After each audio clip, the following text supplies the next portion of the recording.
एका लग्नाची दुसरी गोष्ट. सुख घाली माझ्या दारी पिंगा.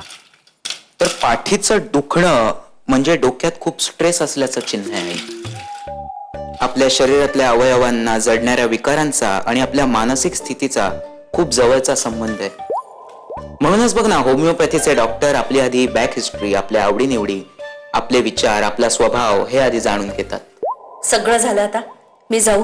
हे बघ, राधाला मला हा बर्फ नेऊन द्यायचा आहे घनाची पाठ शेकायला, आणि हा बर्फ वितळला ना तर त्याचा काही उपयोग होणार नाही. हा, मी जाते आता. या अशा नश्वर गोष्टीपेक्षा मी तुला एक शाश्वत गोष्ट सांगतोय, ती ऐक.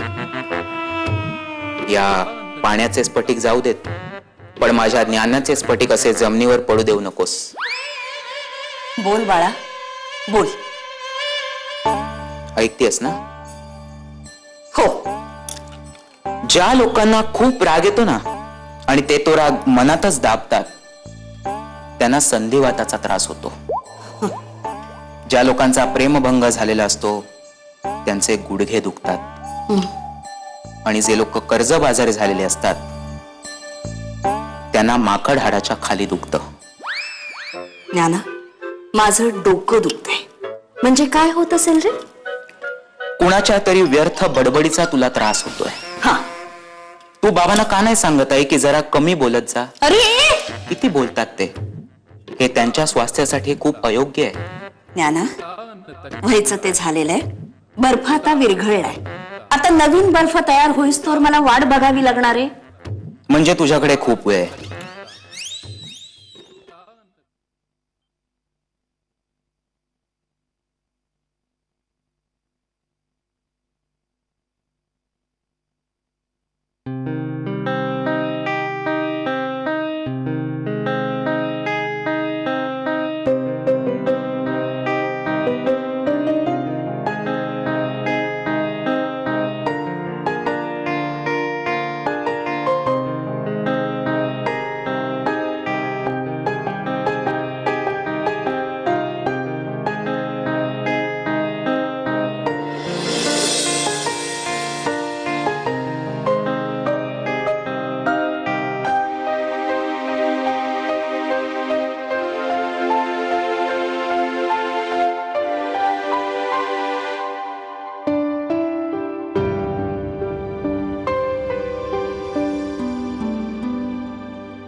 आता उठला उठला.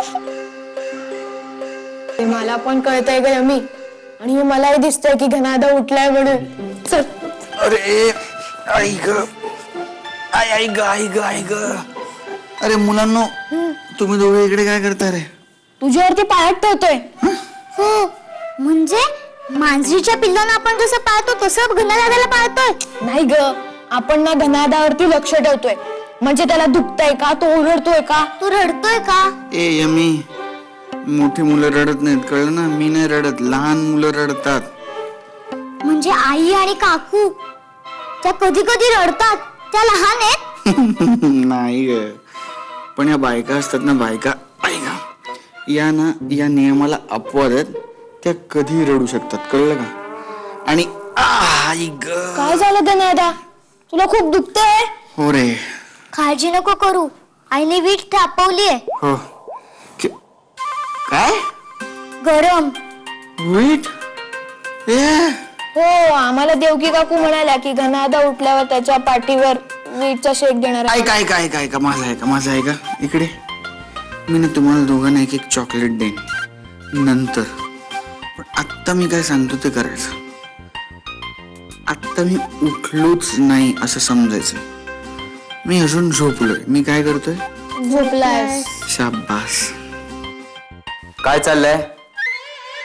गंगा यमुना बाजूला व्हा. घना दादाला अशा अवस्थेत त्रास देऊ नका, कळलं? चला उठा. घनादा, ऑल द बेस्ट. काळजी घे. ए गंगा, ए यमी, ए ए या ना परत. ए गंगा, यमी, मला सोडून जाऊ नका रे मुलांनो. ए मी पाठदुखीत एकदम एकटं व्हायला होतं रे ज्ञाना. अडकून जायला होतं, पलटाही येत नाही माणसाला रे. मार्जरासन. आ मस्त करायचंय. कर ना बेटा. तुला करायचंय. मार्जरासन कर, भुजंगासन कर. पाठीच्या दुखण्यासाठी फार चांगलं असतं, बरं वाटेल तुला. आणि कसं आहे ना, अतिशय सोपं आहे. पोटावर झोपायचं, दोन्ही हात पुढे ठेवायचे आणि अप्पर बॉडी लिफ्ट करायची. अरे माझे कूस बदलायचं वांदे आहेत, अप्पर बॉडी कसली लिफ्ट करतोस? हे कठीण आहे ज्ञाना, नाही होणार माझ्याने. ठीक आहे, तुला जर हे कठीण वाटत असेल तर तुला मी अतिशय सोपं आसन दाखवतो. उस्त्रासन.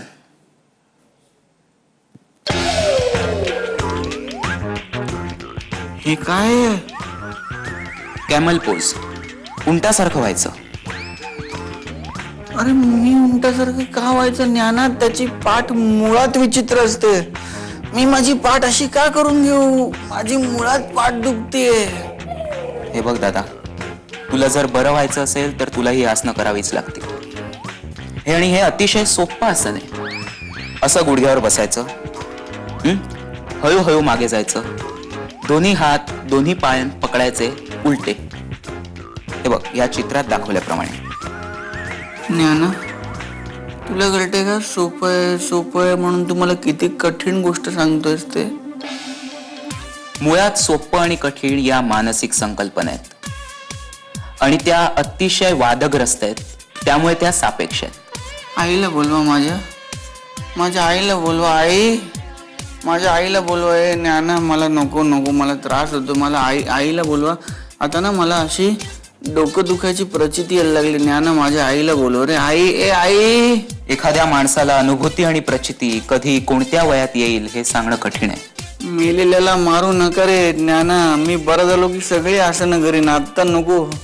अरे याच्यापेक्षा ती गरम वीट परवडली. आई, श्रीपादा, तुझ्या पोराचं चाललंय काय?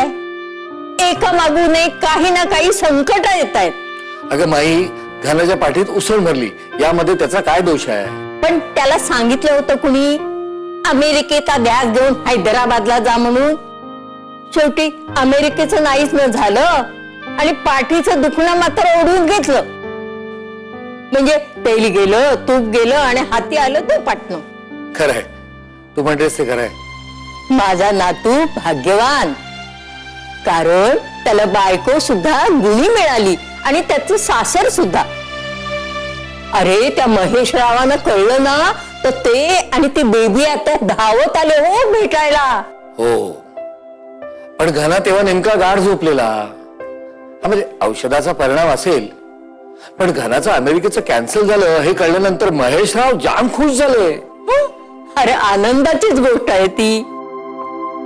हे बघ, आता शामरावची पाठ बरी झाली ना की आपण ग्रह शांती करूया. आणि आता पूजेला बसले ना की त्याला चांगलं खडसावणार आहे. बाबा रे, काय बोलणं होतं ते आपलं डायरेक्ट बोलणं होतं ना. मग काय बोलायचं ते माझ्याशी बोल, काय सांगायचं ते मला सांग. उगीच माझ्या नातवाला का त्रास देतोस? हा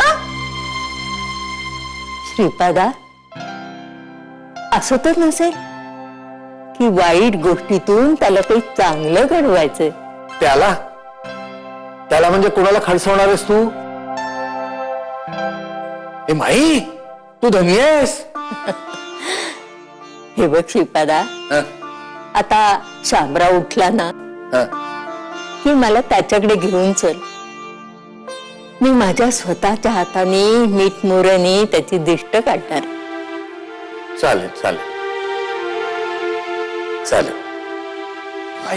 घना, आणि आता मी तुझं काही ऐकणार नाही. उद्याच्या उद्या तुमची दोघांची पत्रिका मी भाटोडेकर गुरुजींना दाखवणार आहे. अरे लग्न झाल्यापासून काय मागे लागलंय तुमच्या? ही कसली दुखणी खुपणी होत आहेत?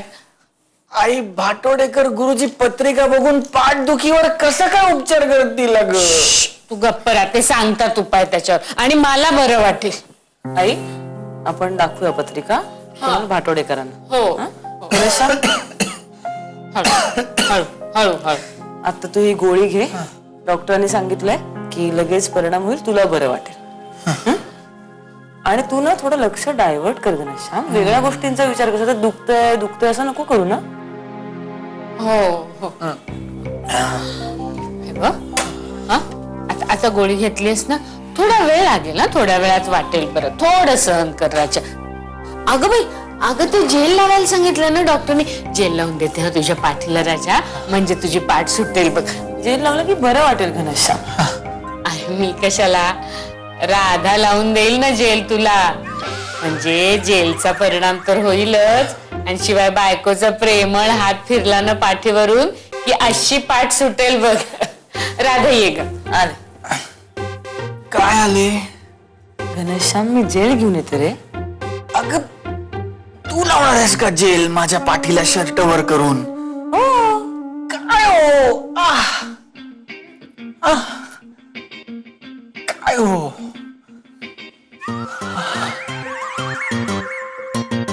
ऐक.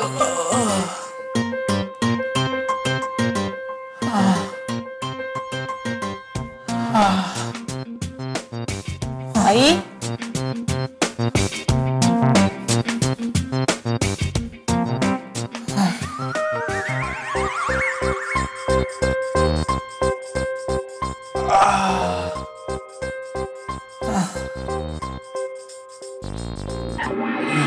तू नको लावू.